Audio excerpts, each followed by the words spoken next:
কিছুক্ষণ আগেই সেই সমাবেশটি শেষ হয়েছে এবং সেখানে কয়েকটি বিষয় উঠে এসেছে।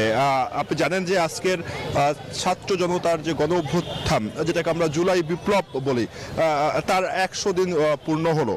তারা যেটি বলার চেষ্টা করছেন বক্তারা, যে ছাত্র জনতার গণ অভ্যুত্থানের পরেও আওয়ামী লীগের দোসররা এখনও প্রশাসনের নানা স্থানে রয়েছে এবং তারা যেটি আশঙ্কা করছেন তাদের কারণে এই যে বিপ্লব সেটি ব্যাহত হয়ে যেতে পারে, সেটি ব্যর্থ হতে পারে। যদি এরকম হয় তাহলে তারা আবারও আরেকটি বিপ্লবের ডাক দিবেন বলে তারা জানিয়েছেন। এবং শক্তের আরেক নাম, একদম ইউনিক স্ট্রাকচারাল ডিজাইনের কসমিক ডো, থেকে 50 বছরেরও বেশি। কসমিক ডো সে সঙ্গে আরেকটি বিষয় তারা বলার চেষ্টা করছেন যে এখনো আওয়ামী লীগের দোসরদের বিভিন্ন পাড়া মহল্লায়, জেলা উপজেলায় তাদেরকে বাঁচানোর চেষ্টা করছে কয়েকটি রাজনৈতিক দল এবং যারা তাদেরকে বাঁচানোর চেষ্টা করছে তাদেরকে হুঁশিয়ারি